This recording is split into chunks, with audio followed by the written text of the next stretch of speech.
gentlemen, in the middle of South Korean Hwang buildings.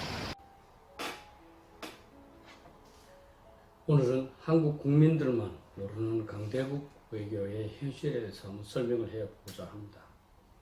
한국은 현재 국가의 생존을 위태로울 정도로 심각한 안보 위협에 직면해 있습니다. 북한의 핵 위협, 한미동맹 약화, 한일관계 악화, 중국과 러시아의 압박입니다. 한국은 역사적으로 유사한 사례를 반복을 했고 또 제대로 전쟁을 예비하거나 또 방어하지 못했습니다. 여러분도 잘 아시다시피 임진왜란, 정무병자호란, 한일합방, 6.25 한 번도 제대로 예방하거나 제대로 대응하지 못했습니다. 근본적인 원인은 우리가 자주 국방을 게을리한 것입니다. 그런데도 한 가지 더 추가한다면 외교에 대한 근본적인 무지와 착각이 존재하기 때문이기도 합니다. 다시 말하면 한국은 약소국으로서 약소국과 강대국 간에 존재하는 근본 원리를 모른 채 감정과 자주만 강조하다가 결국 강대국 중추의 희생물이 되고 말았기 때문입니다. 우리는 한미동맹을 굉장히 중요시하고 있습니다. 이 동맹이라는 것은 서로 간의 군사적 지원에 대한 공약으로서 그리스 로마 시대는 물론이고 중국의 춘추 전국시대 또 세계 전 역사를 통해서 국가안보의 중요한 방법으로 빈번하게 사용되어 왔습니다. 그런데 이 동맹은 유사시에 지원하겠다는 약속이지 실제 상황에서 그대로 할 것인지는 불명확하다는 것이 문제입니다. 이 동맹에는 유사한 국력을 가진 국가끼리의 동맹이 있습니다. 그것을 학자들은 대칭동맹, Symmetric Alliance라고 부릅니다. 또 약속과 강대국, 국력의 격차가 큰 국가 간의 동맹이 있습니다. 그것을 학자들은 비대칭동맹, 영어로는 Asymmetric Alliance라고 합니다.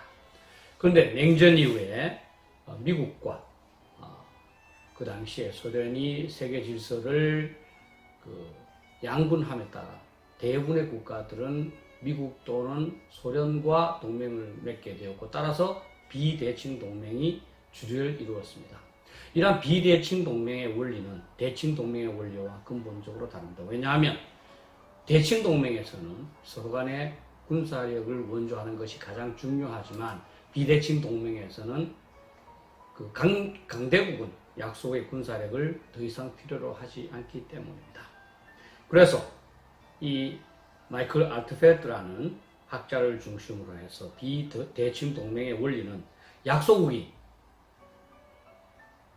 강대국인 동맹국의 추가 지원을 구매하는 대가로 자신의 자율성을 포기합니다. 그리고 동맹국이 지원을 해주면 그 결과로 군비를 절약을 해서 국부, 즉 경제력을 강화시킨다는 계산입니다. 한국이 지금까지 이렇게 해왔습니다.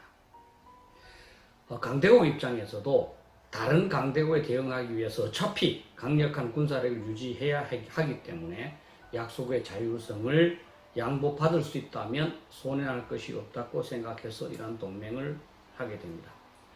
그래서 그는 이것을 자율성 안보 교환, Autonomy Security Trade-off라고 명명을 했습니다. 즉 강대국은 자율성을 양보받고 약소국은 강대국의 안보 지원을 받는 그 교환 관계가 성립되기 때문에 강대국과 약소국의 동맹이 지속된다는 겁니다.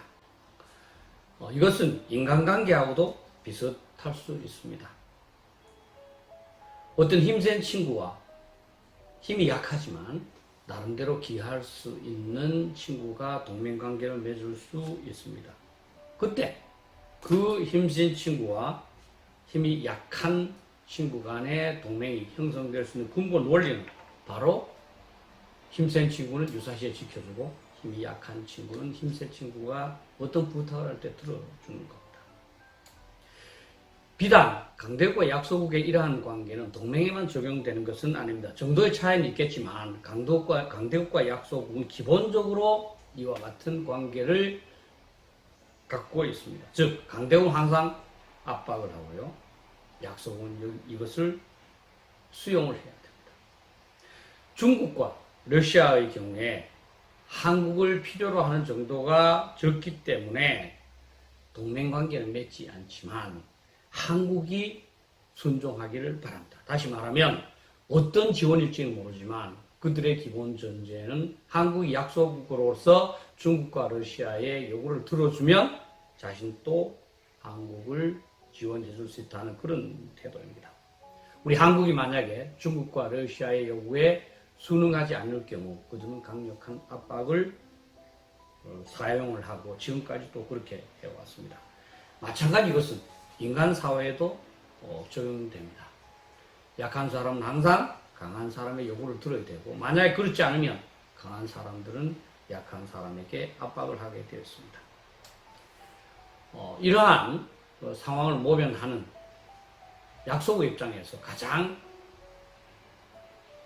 유용한 방법은 자신이 강력한 국력을 기르는 것입니다. 그러나 그것은 약소국의 현실 여건상 어렵습니다. 따라서 나를 압박하는 강대국보다 더욱 강력한 다른 강대국과 동맹을 맺어서 그 국가에게 굽신거리되 압박을 가하는 다른 국가에 대해서는 동맹을 맺은 그 강한 국가에게 요청해서 대신 처리해 주도록 부탁하는 겁니다. 인간관계에서도 마찬가지입니다. 제가 어떤 압박을 받고 있는 사람이 있다면 그보다 더욱 강한 사람과 동맹을 맺어서 그 사람한테 처리하도록 부탁합니다. 현재 한국은 일본은 물론이고 중국과 러시아로부터 강한 압박을 받고 있습니다. 일본은 수출을 규제하고 있고 중국과 러시아는 합동훈련을 하면서 러시아는 우리의 영공을 침범했을 뿐만 아니라 인정 또는 사과조차 하지 않고 있습니다. 그것은 바로 한미 동맹관계가 약화되었기 때문입니다. 미국이 한국을 보호해주지 않을 수도 있다 하는 것을 인식했기 때문에 일본은 물론이고 중국과 러시아도 한국을 만만하게 보면서 압박을 가하고 있는 것입니다. 자, 그럼 먼저 일본의 경우를 한번 보겠습니다. 일본은 한미동맹이 약화되자 한국을 압박하는 모양을 보이고 있습니다만 일본 스스로는 미국과의 관계에서 자율성 안보 교환을 확실하게 준수하고 있습니다. 즉 미국이 요구하는 사항에 대해서는 일본은 절대적으로 수용하려고 합니다. 또는 한 걸음 더 나아가서 자발적으로 적극적으로 찾아서 수용해 주려는 노력도 하고 있습니다. 예를 들면 방위비 분담의 경우 미국이 요구하면 대부분 다 들어줍니다. 최근에 미국이 인도태평양 전략을 강화하자 일본은 여기에 적극적으로 참여하고 있습니다. 미국의 무역 협조 개선에 대한 요구에 대해서도 최대한 협조한다는 입장입니다. 그리고 범세계 탄도미사일 방어라고 합니다만 거기에 대해서도 적극적으로 협조하고 있습니다. 그렇게 해서 일본은 현재 안보가 위태롭지 않고 또 중국과 러시아도 일본을 만만하게 보지 못합니다.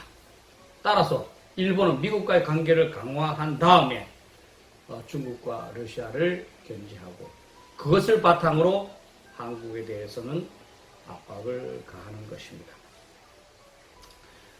개인의 경우에도 어떤 위기가 처하게 되면 가장 강력한 힘을 가진 친구들하고 잘 사귐으로써 그 중간에 되는 친구들을 견제하는 것과 같습니다. 실제 일본은 미국에 대한 태도에 있어서 한국과 정반대이고 따라서 상당한 힘을 갖게 되었으며 한국에 대해서 큰 소리 치고 있습니다. 그러면 일본과 한국을 한번 비교를 해보면 어떻겠습니까? 우리는 방위비 분담 어느 정도 해주지만 한 번도 적극적으로 시원시원하게 해준 적이 없습니다. 사드 배치, 결국 배치했지만 3년 동안 미국의 요구를 수용하지 않을 수 있다는 태도를 보였습니다. 우리는 인도태평양 전략에도 가담하지 않고 있습니다. 미국의 탄도미사일 방어에 대해서도 협력하지 않고 있습니다. 어떻게 보면 미국이 우리한테 잘 해주니까 그것을 당연하게 생각하고 미국에 대해서 별로 신경을 안 쓰는 것 같습니다. 나아가서 우리 한국은 현재처럼 이렇게 국제정세가 요동을 치고 불안한 상황에서도 자주를 강조해서 한미연합사령관을 한국군으로 임명하기를 요구하고 있습니다. 이것은 바로 강대국과 약소국의 이 관계에서 근본을 이루는 자율성 안보 교환, 이 모델에 대해서 전혀 인식을 하지 못하고 있다는 겁니다. 실제로 지금까지 우리 한국의 국제정치학자들은 미국과의 동맹관계로 인해서 한국이 미국의 세계사에 얽매이는 연루의 위험만 강조했지 미국이 한국을 포기하는 포기 위험은 강조하지 않았습니다. 그래서 국민들은 반미 감정을 갖게 되었고 그것을 반일 감정과 연결시키고도 있는 겁니다. 일본처럼 미국을 최대한 활용하는 그러한 측면에서 대안을 제시하고 접근하는 학자들은 많지 않았습니다. 특히 한국은 미국과 일본이 세계적인 전략관계 또 상호 견제관계에 있다는 것을 알면서도 우리는 균형 외교라는 명분으로 중국과의 관계를 더욱 중요시하거나 접근하는 모습을 보였습니다. 이것은 미국에게는 자율성 안보 교환을 전적으로 역행하는 조치로 볼 수 있으며 따라서 미국은 한국을 지원해야 할 필요성을 덜 느낄 수밖에 없습니다. 아마 현재 미국이 한국에 대해서 이러한 느낌을 갖고 있을 수도 있습니다.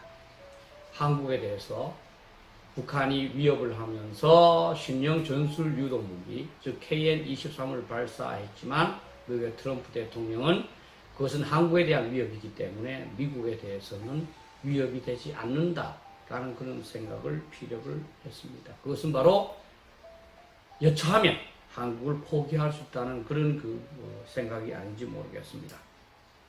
결국 현재대로 한국이 외교 정책을 추진할 경우 한국은 과거 역사와 똑같이 임진왜란, 정묘, 병자호란, 한일합방, 6.25 전쟁과 유사한 비극을 겪을 가능성이 높아집니다. 이제 한국은 어떻게 해야 되겠습니까? 가장 중요한 것은 한국의 정치 지도자는 물론이고 국민들도 한미 동맹의 본질에 대해서 냉정하게 있는 그대로 이해해야 합니다. 한국은 미국의 안보 지원을 절대적으로 필요로 합니다. 그러나 미국은 한국의 자율성 양보가 절대적으로 필요하지는 않습니다.